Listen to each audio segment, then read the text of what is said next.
పవిత్రమైనటువంటి ప్రామాణిక గ్రంథం ఏదంటే ఇవాళ భారతదేశ రాజ్యాంగం. అటువంటి రాజ్యాంగాన్ని రచించినటువంటి డాక్టర్ బిఆర్ అంబేద్కర్ గారి జయంతి సందర్భంగా ఈరోజు వైఎస్ఆర్ కాంగ్రెస్ పార్టీ ప్రీతమ నాయకులు జగన్మోహన్ రెడ్డి గారి నేతృత్వంలో రాష్ట్ర వ్యాప్తంగా పెద్ద ఎత్తున వేడుకలు నిర్వహిస్తున్నటువంటి పరిస్థితులు.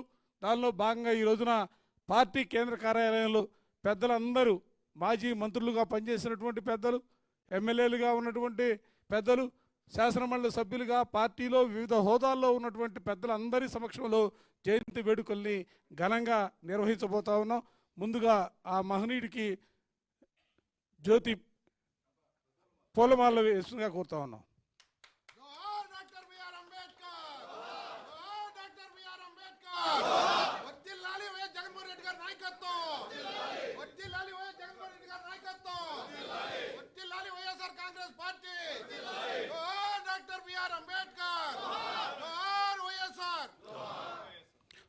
జ్యోతి ప్రజ్వలన చేయవలసిందిగా కోరుతా ఉన్నా.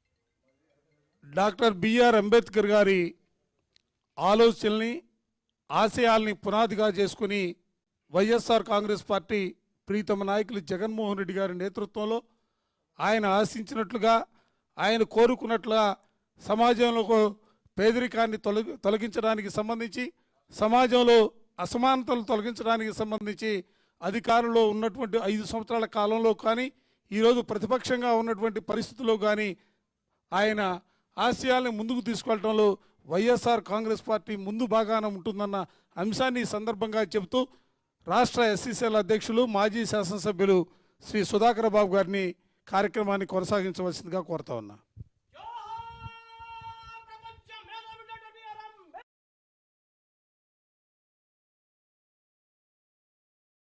లేళ్లప్పిరెడ్డి గారు, గౌరవనీయ మాజీ మంత్రివర్యులు, రాష్ట్ర కార్పొరేషన్ మాజీ చైర్మన్లు, ఎమ్మెల్సీ, అలాగనే పార్టీలో వివిధ విభాగాల్లో పార్టీకి సేవలు అందిస్తున్న నా తోటి సహచర నాయక గణం మొత్తానికి కూడా ఈరోజు స్వాగతం పలుకుతున్నాం. మన పార్టీ అధ్యక్షులు గౌరవనీయ ఆంధ్ర రాష్ట్ర మాజీ ముఖ్యమంత్రి వర్యులు శ్రీ వైఎస్ జగన్మోహన్ రెడ్డి గారి నాయకత్వంలో ఈ రోజున ప్రధాన కార్యాలయంలో ఒక దళిత జాతే కాదు, ప్రపంచంలో ఉన్న ప్రతి ఆలోచనాపరుడు, ఈ సమాజాన్ని ప్రేమించే ప్రతి వ్యక్తి, అసమానతలను తొలగించాలని కోరుకునే ప్రతి వ్యక్తులకు ఆరాధ్యుడిగా, ఓ మహామనిషిగా, రాజ్యాంగ నిర్మాతగా భారతరత్న బిఆర్ అంబేద్కర్ గారి యొక్క జన్మదినోత్సవాన్ని పురస్కరించుకొని ఈ రోజున కేంద్ర కార్యాలయంలో మీ అందరి సమక్షంలో జన్మదినోత్సవ వేడుకలు జరుపుకుంటున్నాం. ఇప్పుడు ఇదొక కష్టకాలం. మహనీయులను గుర్తు చేసుకోవటంతో పాటు వారు అందించిన స్ఫూర్తిని భారతదేశంలో అన్ని కులాలకు సమానమైన గౌరవం దక్కాలని, అందరూ రక్షింపబడాలని, సామాజిక న్యాయం జరగాలని వారెంతో అభిలాషించారు. రిజర్వేషన్ ప్రక్రియను తెచ్చారు. ఓ మహామనిషిగా మనందరికీ ఆదర్శప్రాయణీయుడిగా ఉన్నారు. వారిని స్మరించుకోవటం అంటే వారి యొక్క ఆశయాలను కొనసాగిస్తామని మరొకసారి ప్రతినబూనటమే. కానీ దురదృష్టం, బాబాసాహెబ్ అంబేద్కర్ గారి యొక్క జయంతిని పురస్కరించుకొని మేమందరం ఇక్కడ కలుసుకున్నా మా గుండెల నిండా బాధ ఉంది. మా జాతి ఎదుర్కొంటున్న అవమానాలకు ఒక అంతు లేదు. చంపటం తప్పించి మానసికంగా, శారీరకంగా అనేక చిత్రహింసలకు పెడుతుంది చంద్రబాబు నాయుడు ప్రభుత్వం. చంద్రబాబు నాయుడు ప్రభుత్వానికి ఈ సమాజంలోని అట్టడుగు వర్గాలు మరి ముఖ్యంగా దళిత సమాజం అంటే మాలలుగానో మాదిగలుగానో రెల్లులుగానో పైడీలుగానో కనపడుతున్నారు కానీ ఏ ఒక్క రోజు కూడా ఈ సమాజంలోని నాయకత్వాలు ఉన్నాయి, సమాజాన్ని ప్రేమించే వ్యక్తులు ఉన్నారు, రాజ్యాంగంలోని హక్కులు వీళ్ళకే ఉంటాయనే స్పృహను కోల్పోయిన ఈ ప్రభుత్వం పైచాచికమైన దాడులు చేస్తుంది, కర్రలతో కొడుతుంది, చిత్రహింసలకు గురి చేస్తుంది. స్వయాన జనసేన పార్టీకి సంబంధించిన కార్యకర్త ఓ దళిత సామాజిక వర్గానికి సంబంధించిన ఆడపడుచుని రోడ్డు మీద కర్రతో కొడితే కూడా ఈరోజు వరకు ఆ జనసేన పార్టీకి సంబంధించిన కార్యకర్త మీద చర్య తీసుకోలేని దురదృష్టకరమైన పరిస్థితులు. అలాగనే తూర్పుగోదావరి జిల్లా, పశ్చిమ గోదావరి జిల్లాలలో ఒకే సామాజిక వర్గాన్ని లక్ష్యంగా చేసుకుని దారుణాతి దారుణంగా పక్క సామాజిక వర్గాలకు సంబంధించిన పెత్తందారి వ్యవస్థలు కర్ర పెత్తనం చేయాలని మా మీద దాడులు చేస్తుంటే, ఊరిలో నుంచి వెలేస్తుంటే, మమ్మల్ని చితకరిస్తుంటే, ఇలా జరుగుతుంది అని చెప్పుకుంటే పోలీస్ స్టేషన్లో వినే నాదుడు లేని దురదృష్టకరమైన పరిస్థితులు. స్వయాన ఉప ముఖ్యమంత్రి పవన్ కళ్యాణ్ నేతృత్వం వహించే పిఠాపురం అసెంబ్లీ నియోజకవర్గంలో దళితులను గ్రామ బహిష్కరణ చేశారు. కనీసం ఆ గ్రామంలో టీ కూడా అమ్మటానికి వీల్లేదని శండ శాసనం చేశారు. చట్ట వ్యతిరేక విధానాలని అవలంబిస్తున్నారు. అయినప్పటికీ ముఖ్యమంత్రి అయినా ఉప ముఖ్యమంత్రి అయినా ఏ ఒక్కరోజు కూడా మాటని ఆ విధంగా దళిత సామాజిక వర్గం మీద దాడులు జరగడానికి వీల్లేదని చెప్పిన దాఖలాలు లేవు. ఈ మధ్యనే ఒక వారం రోజుల క్రితం శ్రీకాకుళం జిల్లాలో మాదిగా సామాజిక వర్గానికి సంబంధించిన మా సోదరుడు డప్పు కళాకారుణ్ణి స్వయాన ఈ రాష్ట్రానికి సంబంధించిన స్పీకరు వీడియో సాక్షిగా చెంప చెళ్ళుమనేటట్టు కొడితే కూడా దాన్ని ఖండించిన దాఖలాలు లేని దురదృష్టకరమైన, భీతికరమైన, భయంకరమైన పరిస్థితుల్లో ఈ రోజున బిక్కుమంటూ ఉంది నా సమాజం. అందుకే వందల వేల కోట్ల బాబాసాహెబ్ అంబేద్కర్ మళ్ళీ ఈ దేశంలో పుట్టాలనే మేము కోరుకుంటున్నాం. ఎందుకంటే మమ్మల్ని మనుషులుగా ఈ సమాజంలో మేమంటూ ఉన్నామని, మాకు మనోభావాలు ఉంటాయని, మేము కడుపు నిండా అన్నం తినాలనుకుంటున్నామని, మేము ఇంగ్లీష్ మీడియాలో చదువుకోవాలనుకుంటున్నామని, మేము కూడా ఇల్లు కట్టుకోవాలనుకుంటున్నామని, ఆ ఇంటి ముందు చిన్నదో చితకదో ఆటోనో రిక్షానో కారో ఉండాలని కోరుకుంటారనే సామాజిక బాధ్యతని ఈ రాష్ట్ర ప్రభుత్వం పూర్తిగా విస్మరించింది. ఇటుపక్క చూస్తే రాజధాని నిర్మాణం అన్నారు. ఆ రాజధాని నిర్మాణంలో జగనన్న ఇచ్చిన 54,000 ఇళ్ల పట్టాలలో 25 పైచులకు మాలా మాదిగా రెల్లి కులస్తులకి ఇళ్ల పట్టాలు ఇక్కడ కేటాయిస్తే, ఇదే చంద్రబాబు నాయుడు ఇక్కడ గనక మాలా మాదిగ రెల్లి కులస్తులు మా మధ్యలో ఉంటే ఇక్కడ డెమోగ్రఫికల్ ఇంబ్యాలెన్స్ వస్తుందన్న దురదృష్టకరమైన, దౌర్భాగ్యమైన దుష్టుడు పరిపాలించే ఈ రోజులలో అందరం సంఘటితమై తీరాల్సిందే. అందరం ఏకతాటి మీదకి రావాల్సిందే. నీ కోసం, నా కోసమే కాదు, భవిష్యత్తు తరాల కోసం. ఈ రాజధాని కట్టే రాజధానిలో మనం నివసించాలన్నా, మన బిడ్డలు రావాలన్నా ఈ రాష్ట్రానికి కేవలం ఒక పరిష్కారం. రాష్ట్ర ముఖ్యమంత్రిగా స్వర్గీయ రాజశేఖర రెడ్డి గారి కుమారుడు శ్రీ వైఎస్ జగన్మోహన్ రెడ్డి తిరిగి మళ్ళీ ముఖ్యమంత్రి అయితేనే మనం బతకగలుగుతామనేది నగ్న సత్యమని ఈ సందర్భంగా మేమందరం బాబాసాహెబ్ జోహార్ అని మేమంటే ఇప్పుడు లోపల వారు పూలమాలలు వేసి జగనన్నే చెప్పాడు జై భీమ్ అనే నినాదాన్ని గ్రామానికి తీసుకెళ్ళమని పిలిపించాడు జగనన్న. ఈ సందర్భంగా ఆ నినాదాన్ని మాకిచ్చిన జగనన్నకి మేము సలాం చేస్తూ, సెల్యూట్ చేస్తూ, ఆ నినాదమే కాదు జై భీమ్ అంటాం, దానికి సరిసమానంగా జై జగన్ అనే నినాదాన్ని గ్రామంలో వాడలో మా తలలు పగిలినా, వీపులు పగిలినా, ఊరల్లో నుంచి వెలేసినా రేపు మాత్రం వేద్యం ఆడతాం. బూతుల దగ్గర నిలబడి జగన్మోహన్ రెడ్డిని ముఖ్యమంత్రి చేయటమే అంతిమ లక్ష్యంగా దళిత సమాజం అంతా కొట్లాడి తీరుతుందని సందర్భంగానే మనవి చేస్తూ మన మధ్యలో గౌరవనీయులు నా తోటి సహచర వర్కింగ్ ప్రెసిడెంట్ గారు కనకారావు గారిని మాట్లాడవలసిందిగా కోరుచున్నాను. ఈరోజు డాక్టర్ బిఆర్ అంబేద్కర్ గారి జయంతి సందర్భంగా వైఎస్ఆర్ కాంగ్రెస్ పార్టీ కేంద్ర కార్యాలయంలో పార్టీ పెద్దల సమక్షంలో జరుగుతున్నటువంటి ఈ జయంతి సందర్భంగా పాల్గొన్న ప్రతి ఒక్కరికి నా హృదయపూర్వక నమస్సులు, అదేవిధంగా జయంతి శుభాకాంక్షలు. ప్రపంచ మేధావిగా, భారత రాజ్యాంగ శిల్పిగా నిలిచినటువంటి మహనీయుడు డాక్టర్ బిఆర్ అంబేద్కర్. అణగారిన వర్గాలు అంతరాలు ఉన్నటువంటి సమాజాన్ని ఏకరూపంగా మనుషులంతా సమానంగా ఉండాలని చెప్పి తన జీవితాన్ని మొత్తం అర్పించి రాజ్యాంగ రూపంలో రంగరించినటువంటి ఆ మహానుభావుడు ఇచ్చేటువంటి స్ఫూర్తి అయితే ఉందో ఆ స్ఫూర్తి ఈరోజు కనుమరుగవుతున్న నేపథ్యంలో ఇందాక సుధార్ బాబు చెప్పినట్టు ఈ రాష్ట్రంలో ఆటవిక పాచవిక ప్రభుత్వం నడుస్తున్నటువంటి పరిస్థితిలో దళితుల రక్షణ అనేటువంటిది ఎండమాగా మారినటువంటి నేపథ్యంలో ఏదైతే ఆ మహనీయుడు డాక్టర్ బిఆర్ అంబేద్కర్ గారు కోరుకున్నారో సామాజిక న్యాయం అణగారిన వర్గ రాజ్యాధికారం అది మరొకసారి రావాలంటే దళితులకు ఆత్మగౌరవం దక్కాలంటే అది జగన్మోహన్ రెడ్డి గారి యొక్క ప్రభుత్వంలో గతంలో చూపించిన ఆచరణాత్మక ప్రభుత్వం మరోసారి వస్తే తప్ప ఈ రాష్ట్రంలో దళితుల మనుగడ ఉండదని చెప్పేసి కోరుకుంటూ ఆ మహనీయుడికి మరోసారి జయంతి సందర్భంగా శుభాకాంక్షలు తెలియజేస్తూ ఉన్నా. ఇప్పుడు గౌరవనీయులు మాజీ మంత్రివర్యులు మేరు నాగార్జున గారు మాట్లాడతారు. అందరికీ నమస్కారం. ఈరోజు భారతదేశం గర్వించదగ్గ మహోన్నత వ్యక్తి, భావితరాల భవిష్యత్తుని ఒక దిక్చూచిలాగా చూయించి ఈ ప్రజానైకానికి ఒక బాట నేర్పినటువంటి మహోన్నత వ్యక్తి స్వర్గీయ బిఆర్ అంబేద్కర్ గారి యొక్క జయంతిని వైఎస్ఆర్ కాంగ్రెస్ పార్టీ ఆధ్వర్యంలో ఈరోజు జరుపుకోవటం చాలా ముదాఫంగా భావిస్తూ ఉన్నాం. నిజంగా అస్పృశ్యత అంటరానితనానికి ఎదురొడ్డి ఈ భూమిలో బడుగు బలహీన వర్గాల యొక్క స్థితిగతులు, ఎస్సీ ఎస్టీల యొక్క స్థితిగతులు మార్చటానికి ఈ భూమికి వచ్చినటువంటి మహనీయుడిగా, అత్యంత చదవరిగా, మేధావిగా, ప్రపంచంలోనే తెలివైనటువంటి వాళ్ళలో ఒకడిగా ఈ దేశానికి రాజ్యాంగాన్ని ప్రసాదించినటువంటి మహనీయుడు బిఆర్ అంబేద్కర్ గారు.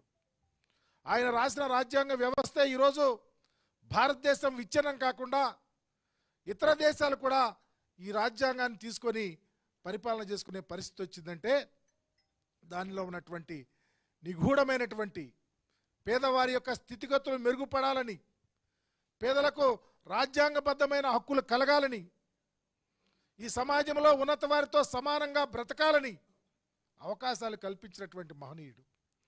ఆ మహనీయుని యొక్క రచించిన రాజ్యాంగం ద్వారానే పరిపాలన జరుగుతూ ఉన్నాయి. దేశంలో కానీ రాష్ట్రంలో కానీ రాజ్యాంగానికి లోబడి పరిపాలన చేయాల్సినటువంటి ప్రభుత్వాలు ఈరోజు పర్టికులర్గా ఆంధ్రప్రదేశ్లో అయితే ఇందాక సుధాకర్ బాబు గారు చెప్పారు, రాజ్యాంగం వెర్రితలు లేస్తూ ఉంది. రెడ్ బుక్ రాజ్యాంగం అని నడుపుతా ఉన్నారు.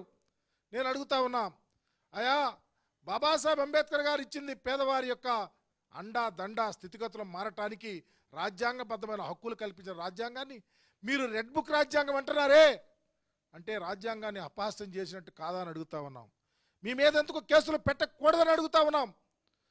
ఆనాడు డాక్టర్ రాజశేఖర రెడ్డి గారు తనయుడు ఈ రాష్ట్రంలో రాజ్యాంగ వ్యవస్థను పటిష్టం చేస్తే పేద ప్రజల కోసం గొప్ప గొప్ప రాజ్యాంగబద్ధమైనటువంటి సంక్షేమ పథకాలు పేద ప్రజలకు కులం అనేది, మతం అనేది, ప్రాంతం అనేది, పార్టీ అనేది కూడా చూడకుండా వారింటికి అందించినటువంటి పరిస్థితిని ఈరోజు ఎటు తీసుకెళ్తా ఉన్నారని అడుగుతా ఉన్నా.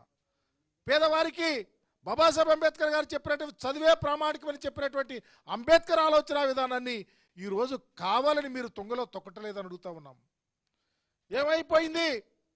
ఆంధ్రప్రదేశ్లో చదువులమ్మ తల్లి పేదవాడింటికాడ ఓలలాడినటువంటి పరిస్థితిని జగన్మోహన్ రెడ్డి గారు తీసుకొని వస్తే ఆ చదువు ఈరోజు అటకెక్కలేదా? అక్షరాస్యత ఏమైంది? నిరక్షరాస్యత పెరిగిపోవటం లేదా? బడికి వెళ్ళే వాళ్ళు మానటం లేదా? అమ్మఒడి ఏమైపోయింది? మీరు ఇస్తున్నటువంటి తల్లికి వందనం అంట, సగానికి సగం కోత. అంటే మా పేదవారి పిల్లలకు చదువుకోవటానికి అవకాశాలు కల్పించకపోవటమే కదా. ఆరోగ్యానికి సంబంధించి మీరు ఏం చేస్తూ ఉన్నారు?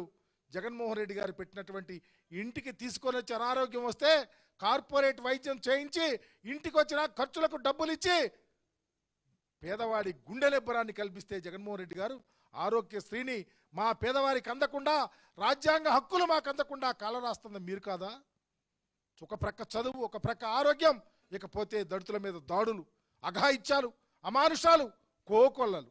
చెప్పటానికి రాజ్యాంగబద్ధమైన పదవుల్లో ఉన్నటువంటి మీ శాసనసభాపతే నా సోదరుడిని డప్పు కొట్టేవా సోదరుని చెంప మీద కొట్టాడే, రాజ్యాంగబద్ధమైనటువంటి ఉపసభాపతే మా గుళ్ళు పీకేస్తున్నాడే, మా మీద దాడులు చేయిస్తా ఉన్నాడే, నేను చేయిస్తా మీరేం చేస్తారంటా ఉన్నాడే. రాజ్యాంగం ఎక్కడికి పోతా ఉంది? ఆ మహనీయుడు ఎవరి కోసం రాజ్యాంగం రాశారు? ఆయన జన్మదిన ఎక్కడ వచ్చిందిరో ప్రజాస్వామ్యం అని చెప్పటానికి సిగ్గుపడతా ఉన్నామని కూడా అడుగుతా ఉన్నాం. అందుకే మా నాయకుడు చెప్పాడు, జై భీమ్ అనే నినాదం ఇంటింటికి వెళ్ళాలా, అది జగన్ నినాదంగా మారుమోగాల. జగన్ అన్న చెప్పిన జై భీమ్ రాబోయే రోజుల్లో ఇంతెంత ఒడ్డింత అనేదిగా ఆంధ్ర రాష్ట్రంలో ప్రతి గడపకు వెళ్ళాలా. అప్పుడే బాబాసాహెబ్ అంబేద్కర్ గారి యొక్క ఆలోచన విధానం ఈ రాష్ట్రంలో వర్ధిల్లుద్దని తెలియపరుస్తూ గొప్ప కార్యక్రమాన్ని ఏర్పాటు చేసిన సోదరులను అభినందిస్తూ రాబోయే రోజుల్లో ఖచ్చితంగా ఈ రాష్ట్రానికి జగన్మోహన్ రెడ్డి గారు ముఖ్యమంత్రి అయితేనే అంబేద్కర్ ఆలోచన విధానం విరాజిల్లుద్దని చెప్తూ సెలవు తీసుకుంటా ఉన్నా. జై భీమ్, జై భీమ్, జై భీమ్, జై జగన్. ఇప్పుడు గౌరవనీయులు శాసన మండలి సభ్యులు మా సోదరులు మొండితోక అరుణ్ కుమార్ గారు మాట్లాడతారు. ఈరోజు మనందరి ఆరాధ్య దైవం, ఈరోజు మేము ఇంతమంది ఇక్కడ ఆత్మవిశ్వాసంతో ఆత్మగౌరవంతో ఇలా నించున్నామంటే దానికి ఇద్దరు కారకులు. ఒకరు బాబాసాహెబ్ అంబేద్కర్ అయితే, రెండవది ఆయన ప్రేరణతో ఆయన ఆశయాల్ని ఈ భారతదేశంలోనే ఏ రాజకీయ నాయకుడు చేయని విధంగా ఆయన ఆశయాల్ని ఆలోచనల్ని పకడ్బందీగా అమలు చేసిన ఏకైక నాయకుడు ఎవరు ఉన్నారంటే జగన్మోహన్ రెడ్డి గారు. అంబేద్కర్ గారి జయంతి అంటే ప్రతి ఒక్కరూ కూడా, ప్రతి రాజకీయ పార్టీ కూడా అంబేద్కర్ గారిని ఓటు బ్యాంక్గానో, అంబేద్కర్ గారి ఫోటో చూపించి ఓట్లు దంచుకునే రాజకీయ పార్టీలన్నీ చూసాం.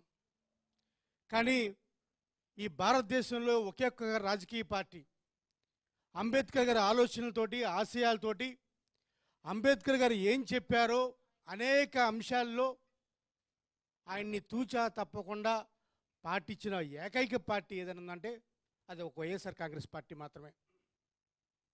ఈరోజు రాష్ట్రంలో, దేశంలో అందరూ మాట్లాడుకుంటున్నారు మహిళా బిల్లు గురించి. ఇది ఎప్పుడో అంబేద్కర్ గారు చెప్తే ఎవరు మాట్లాడిన సమయంలో వైఎస్ఆర్ కాంగ్రెస్ పార్టీ మహిళలకు 50% రిజర్వేషన్ అని చెప్పి అప్పట్లోనే చెప్పిన ఘనత జగన్మోహన్ రెడ్డి గారిది. చదువులో కానీ, ఎడ్యుకేషన్లో కానీ, హెల్త్లో కానీ, సోషల్ జస్టిస్లో కానీ, డిగ్నిటీ ఆఫ్ లైఫ్లో కానీ, ప్రతి ఒక్క విషయంలో కూడా అంబేద్కర్ గారు ఏం చెప్పారో దాన్ని తూచా తప్పకుండా పాటించిన వ్యక్తి జగన్మోహన్ రెడ్డి గారు. అందుకనే మేమంతా పిలుస్తాం ఈ జగన్మోహన్ రెడ్డి గారిని అభినవ అంబేద్కర్ని పిలుస్తున్నాం. ఈ రాష్ట్రంలో ఒక్కసారి జగన్మోహన్ రెడ్డి గారు అధికారం దిగిన తర్వాత, ఈ కూటమి ప్రభుత్వం వచ్చిన తర్వాత ఏ విధంగా దళితుల్ని ఆత్మగౌరవం లేకుండా, ఆత్మాభిమానం లేకుండా ఏ విధంగా ఈ ప్రభుత్వం చూస్తుందో మనంతా చూసాం. ఆత్మగౌరవానికి ఒకప్పుడు ప్రతీక వైఎస్ జగన్మోహన్ రెడ్డి గారి ప్రభుత్వం అయితే, ఈరోజు మమ్మల్ని మనుషులుగా చిత్రీకరించకుండా ఏ విధంగా వాళ్ళు మళ్ళీ ఒక బలవంతమైన పాలన చేస్తున్నారో మనం చూస్తున్నాం. మళ్ళీ అంబేద్కర్ గారి ఆశయాల్ని, ఆలోచనల్ని, అంబేద్కర్ గారి స్ఫోరణని బతకాలన్నా, మా ఆత్మగౌరవం బతకాలన్నా, మా ఆత్మగౌరవంతో ఉండాలన్నా, మేము ఆత్మవిశ్వాసంతో ఉండాలన్నా మన అందరికీ కూడా జగన్మోహన్ రెడ్డి గారి పరిపాలన, జగన్మోహన్ రెడ్డి గారి మళ్ళీ రావాలని కోరుకుంటూ మీ అందరి దగ్గర సెలవు తీసుకుంటున్నాను. జై భీమ్, జై జగన్. ఇప్పుడు గౌరవనీయులారు మాజీ హోంమంత్రి వర్యులు మేఘతోటి సుచరిత గారు మాట్లాడతారు. అందరికీ నమస్కారం. ఈరోజు ప్రపంచ మేధావి, భారత రాజ్యాంగ రూపకర్త, దళిత దేవుడు డాక్టర్ బిఆర్ అంబేద్కర్ గారి యొక్క జన్మదిన వేడుకలను వైఎస్ఆర్ కాంగ్రెస్ పార్టీలో ఘనంగా నిర్వహించుకోవడం చాలా సంతోషం. చాలామంది అంటుంటారు, అంబేద్కర్ ఆలోచన విధానపరంగా పరిపాలన చేసింది ఎవరైనా ఉంటే ఇప్పటి వరకు అది ఒక్క జగన్మోహన్ రెడ్డి గారే. ఎందుకంటే ఎస్సీలకు, ఎస్టీలకు, బీసీలకు ఉప ముఖ్యమంత్రి పదవులు ఇచ్చి గౌరవించినటువంటి ఏకైక నాయకుడు ఎవరైనా ఉన్నారు అంటే అది మన జగన్మోహన్ రెడ్డి గారు. అన్నీ కూడా పథకాలు, ఆయన ఇచ్చినటువంటి పథకాలన్నీ కూడా దళితులను అత్యున్నత స్థానాలకు తీసుకెళ్లే విధంగా మరి ఇంగ్లీష్ మీడియం విద్య అందించి నా బిడ్డలు ఎక్కడైనా కానీ ప్రపంచ దేశాలతో పోటీ పడే స్థాయిలో ఉండాలని కోరుకున్న బలమైనటువంటి వ్యక్తి ఎవరైనా ఉన్నారంటే అది జగన్మోహన్ రెడ్డి గారు. మరి మా గుడిసెలు ఊళ్ళకు దూరంగా విసిరేసినట్టు ఉంటాయి. ఆ గుడిసెల్లో మేము బ్రతుకుతూ ఉంటే మరి ఆయన 31 లక్షల ఇల్లు స్థలాలు కేటాయించినప్పుడు చాలామంది అడిగారు, ఏ కులంతో ఆ కులంకి అలా సపరేట్ చేసి ఇవ్వచ్చు కదా అని అడిగినప్పుడు ఆయన అన్నది ఒక్కటే, అంబేద్కర్ గారు అందరూ కలిసిమెలిసి ఉండాలి అన్నారు. అది మనం కోరుకోవడమే తప్పు. కాబట్టి అందరికీ లాటరీలు వేసి ఎవరికి వస్తే వాళ్ళ దగ్గర ఇచ్చేసి అందరినీ కలిసి ఉండేలాంటి సమాజాన్ని నేను చూడాలనుకుంటున్నానని చెప్పినటువంటి గొప్ప వ్యక్తిత్వం ఉన్నటువంటి నాయకుడు మన జగన్మోహన్ రెడ్డి గారు. అలాంటివి ఎన్నో ఈరోజు పేదలకు వైద్యం చేయించుకోలేనటువంటి పేదలకు వైద్యం అందించారు. అదేవిధంగా ఎక్కడ ఒక దళిత బాలికకు గుంటూరులో నడి రోడ్డులో హత్య జరిగినప్పుడు ఆయన వెంటనే మమ్మల్ని అందరినీ పంపించి ఆ కుటుంబానికి మనోధైర్యాన్ని ఇచ్చి 10 లక్షల రూపాయలు చెక్ ఇస్తే మళ్ళీ టీడీపీ వాళ్ళు ఏదో డబ్బులు ఇస్తే వాళ్ళకి న్యాయం జరిగిపోద్దా అని మాట్లాడారు. కానీ ఆ కుటుంబాన్ని జగన్మోహన్ రెడ్డి గారు ఏ విధంగా ఆదుకున్నారు అంటే, తరువాత అట్రాసిటీస్ తరపున ఆ పిల్లకు 8.5 లక్షలు వచ్చినాయి. వాళ్ళ అక్క ఉంటే డిగ్రీ చదవగానే ఆ అమ్మాయికి జూనియర్ అసిస్టెంట్ పోస్టు ఇవ్వడం జరిగింది. మళ్ళీ 5 ఎకరాల భూమి కొని 5 ఎకరాల పట్టాన్ని ఆ కుటుంబానికి అందజేయడం జరిగింది. 5 సెంట్ల భూమి రాసి ఇవ్వడం జరిగింది. ఇంత పరిపూర్ణంగా నేను అనుకోవడం, ఒక ఆడపిల్లకి భారతదేశంలో ఎవ్వరు కూడా న్యాయం చేసి ఉండరేమో అని నేనైతే అనుకున్నాను. అది మా చేతుల మీదుగా జరగడం అన్నది కేవలం జగన్మోహన్ రెడ్డి గారు పెట్టినటువంటి దయ అని కూడా మేమందరం భావించాం. ఇలాంటి చెప్పుకుంటూ పోతే జగన్మోహన్ రెడ్డి గారి పాలనలో ఉన్నటువంటి అంబేద్కర్ ఆలోచన ధోరణిలో జరిగినటువంటి పాలన గురించి చెప్పుకుంటూ పోతే మనకి 1-2 రోజులు కూడా సరిపోయినటువంటి పరిస్థితి. ఈరోజు మాకు జై భీమ్ అనే నినాదాన్ని ఇచ్చి ధైర్యం చెప్పి మీ అందరికీ, దళితులందరికీ కూడా నేనున్నాను, మీకు ఒక సోదరుడిని, మీ ఇంటి బిడ్డని అని చెప్పిన జగన్మోహన్ రెడ్డి గారికి ధన్యవాదాలు తెలియజేస్తూ నాకు ఈ అవకాశం ఇచ్చినటువంటి సోదరుడికి ధన్యవాదాలు.